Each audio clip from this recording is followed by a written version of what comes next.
D1 chart లోని ఇవన్నీ English లో రాసున్నాయి.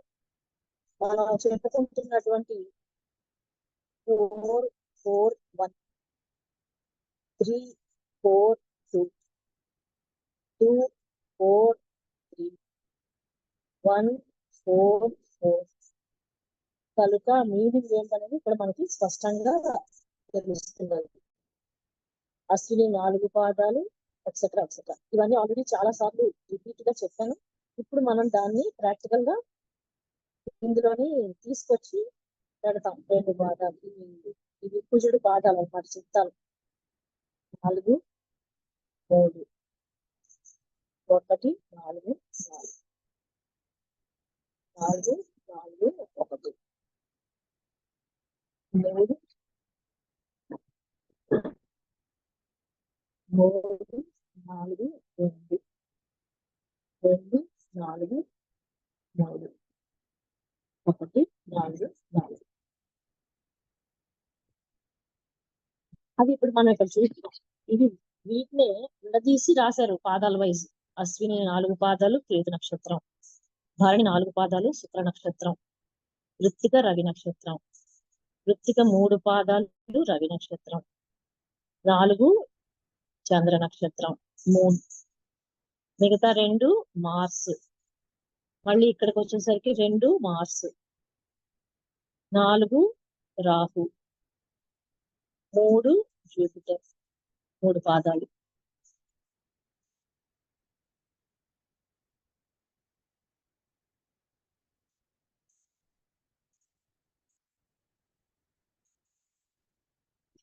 సరే, ఇప్పుడు ఇక్కడ దాకా మనం తెలుసుకుందాం. ఇక్కడ ఏంటంటే ఈ నక్షత్రాలని నవాంశకు వచ్చేసరికి మనం ఏం చేస్తున్నాము, ఇక్కడ కేతు నక్షత్రం 1వ పాదం అశ్విని 1వ పాదం, అశ్విని 2వ పాదం, అశ్విని 3వ పాదం, 4వ పాదాన్ని ఇక్కడ తెచ్చు.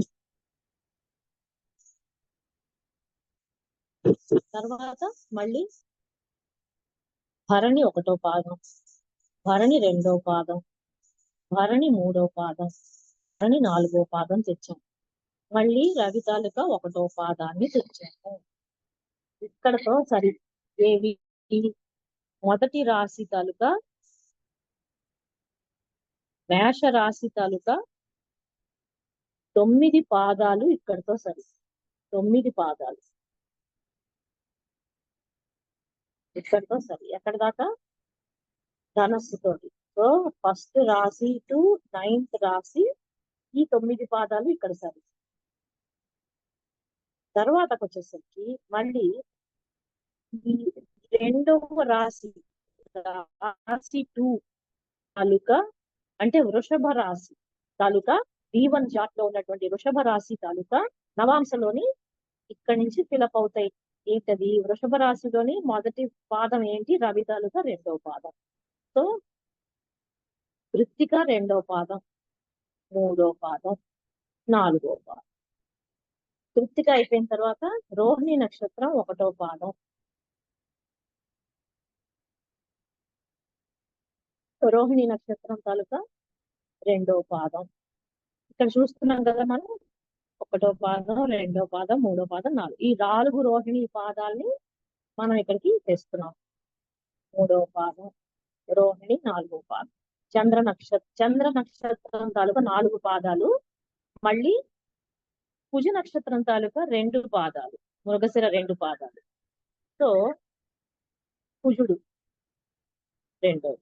ఇక్కడితోటి మనం అంటే మకరం నుంచి మొదలెట్టి ధన్యతో సరిపెట్టాం.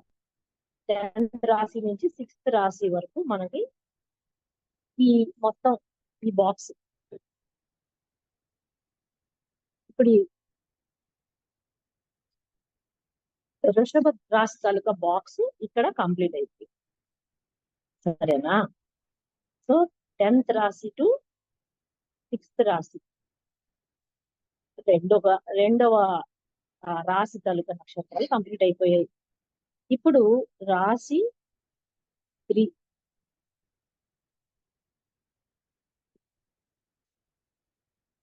తీసుకున్నట్లయితే రాశి 3 మళ్ళీ ఎక్కడి నుంచి స్టార్ట్ అవుతుందో చూడండి దయచేసి. తులా రాశి నుంచి స్టార్ట్ అవుతుంది. ఇక్కడ ఆపేసాం. మార్స్ 2వ పాదం కదా, మార్స్ 4వ పాదం, సారీ మార్స్ కుజుడు తాలూకా 3వ పాదం మృగశిర. మృగశిర 3వ పాదం 4వ పాదం ఇక్కడతో అయిపోయింది. ఇక్కడ నుంచి మళ్ళీ ఇప్పుడు ఆరుద్ర 1వ పాదం, ఆరుద్ర 2వ పాదం. ఇప్పుడు సార్ దీని గురించే మనకి రాహు తాలూకా 2వ పాదం, ఆరుద్ర తాలూకా 2వ పాదం మకరంలో పడుతుంది అని క్లాస్ లో మనకి చెప్పడం జరిగింది. ఇప్పుడు మీకు బోధపడిందా? ఇక్కడ రాహు తాలూకా 2వ పాదం, 3వ పాదం, 4వ పాదం. ఇక్కడికి వచ్చేసరికి మనకి ఇంకా 3 గురు పాదాలు మిగిలిపోతాయి. చూడండి, మూడు గురు పాదాలు మిగిలిపోతాయి. ఆ 3 కూడా మనం ఇక్కడ ఫిల్ చేసేద్దాం. గురువు ఏంటి? పునర్వసు. పునర్వసు 1వ పాదం, పునర్వసు 2వ పాదం, పునర్వసు 3వ పాదం. ఇక్కడతోటి మనకి ఎండ్ అయిపోయింది. అంటే తులా రాశితో మొదలయ్యి మిథున రాశితోటి మన తాలూకా మిథున రాశిలో ఉన్నటువంటి ఈ 9 పాదాలు కంప్లీట్ అయిపోయాయి. 9 పాదాలు ఇక్కడ సర్దేశాం మనం. ఓకే, నెక్స్ట్ వచ్చేసరికి మనం కర్కాటక రాశి నుంచి క్యాన్సర్ సైన్ నుంచి మొదలెడితే మేష మండలం తాలూకా ఈ 4 నక్షత్రాలు అంటే ఇక్కడ ఈ ఇక్కడ మేష మేషం,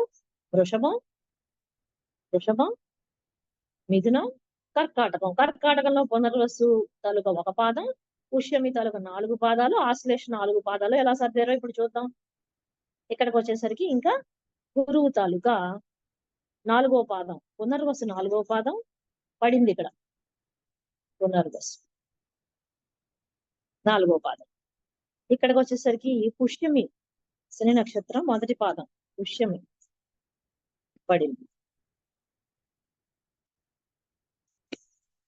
ఇక్కడికి వచ్చేసరికి 2వ పాదం, 3వ పాదం, 4వ పాదం పడింది. ఇక మిగిలినవి ఏంటయ్యా అంటే 4. ఇక్కడ మనం చూసినట్లయితే 4th రాశి నుంచి స్టార్ట్ అయ్యి మనం ఇప్పుడు చూస్తాం. మళ్ళీ 1వ పాదం ఏంది? మన బుధుడు, ఆశ్లేష నక్షత్రం.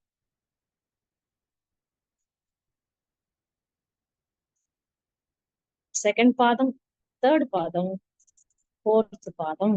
సో 4th రాశి నుంచి 12th రాశికి ఈ 4వ మేష మండల తాలూకా 4వ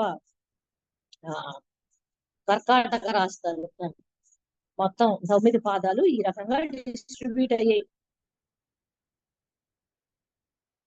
ఇదంతా మీకు ఇప్పుడు క్లియర్ గా అర్థమైంది అనుకుంటాను. నెక్స్ట్ స్టెప్ ఏంటంటే, ఇది అర్థమైనప్పుడు మనకి ఇక్కడ మనం రాసుకున్నదంతా ఇప్పుడు మీకు అర్థమవుతుంది. కేతువు, కేతువు, కేతువు, కేతువు, ఈ 4 మనం ఇప్పుడు కవర్ చేసుకుంటాం. తర్వాత శుక్రుడు, శుక్రుడు, శుక్రుడు, శుక్రుడు. ఇవి అవే కదా, భరణి, భరణి, భరణి, భరణి. అవి ఇక్కడ 4 ఇక్కడ దాకా. ఇక్కడ రవి నక్షత్రం కృత్తిక, అదే ఇక్కడ రాసుకున్నాం. నెక్స్ట్ రవి తాలూకా 3 పాదాలు, మకరంలో రవి, కుంభంలో రవి, ఇక్కడ కూడా రవి. ఈ రకంగా మనం ఇది రెడ్డి రూలింగ్ ప్లానెట్స్ తాలూకా వేసుకున్నాం మనం. ఇది రెడ్డి రూలింగ్ ప్లానెట్స్.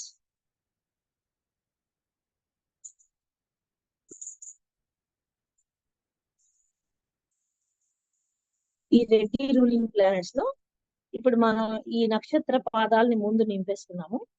ఈ నక్షత్ర పాదాలు ఈ 9 కూడా ఎక్కడున్నాయి అంటే కుజ రాశిలో ఉన్నాయి అనేది 2వ తాలూకా ఫార్ములా. 2వది కుజ రాశి, అందుకే దీన్ని మేష మండలం అన్నారు సార్. ఎక్కడ దాకా? ఇక్కడి నుంచి ఇక్కడ దాకా దీన్ని మేష మండలం అన్నారు సార్.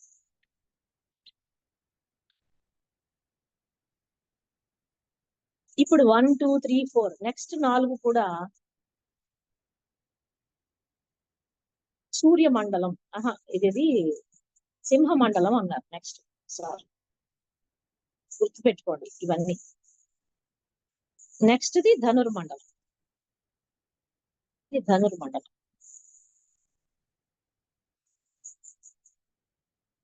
ఇప్పుడు ఎలాగైతే ఈ 4 ఈ రాశి ఈ రాశి ఈ రాశి ఈ రాశి నేను ఇప్పుడు చూపించాను, ఇక్కడ వేసి చూపించాను కదా నవాంశంలోని, ఇవన్నీ మీరు కంపల్సరీగా గుర్తుపెట్టుకుంటేనే మనం ఇది వేసుకుంటాం.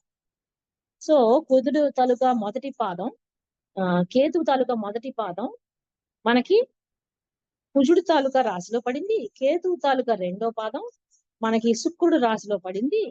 బుధుడు తాలూకా కేతువు తాలూకా మూడో పాదం మనకి బుధ రాశిలో పడింది. కేతువు తాలూకా 4వ పాదం మనకి చంద్ర రాశిలో పడింది అనేది ఇక్కడ మనం చెప్పుకుంటున్నాం. ఇక్కడ నక్షత్రాలు మనకి తెలుసు, అలాగే ఈ మండలం గురించి చెప్పుకున్నాం. ఇది మీకు అందరికీ అర్థమయ్యే ఉంటుంది. ఇప్పుడు ఈ షీట్ గురించి మీకు క్లియర్ గా అర్థమైపోయి ఉంటుంది. రెడ్డి రూలింగ్ ప్లానెట్స్ ఏ రకంగా మనం అరైవ్ అవుతున్నాం అనేది. ఇవి నవాంశ తాలూకా ప్లేస్మెంట్స్. ఈ నక్షత్ర పాదాలు 1వ పాదం, 2వ పాదం, 3వ పాదం, 4వ పాదం తాలూకా నక్షత్ర పాదాలు నవాంశలో ఏ ఏ రాసుల్ని పంచుకుంటున్నాయి నవాంశలో అనేది ఇక్కడ పడింది. అర్థమైందా? ఇది వచ్చేసి అసలు యాక్చువల్ గా D1 లో ఆ పాదాలు ఏ రాశికి సంబంధించినవి అనేది ఇక్కడ పడుతుంది. ఇంకొకటి ఎగ్జాంపుల్ మనం తీసుకుంటే,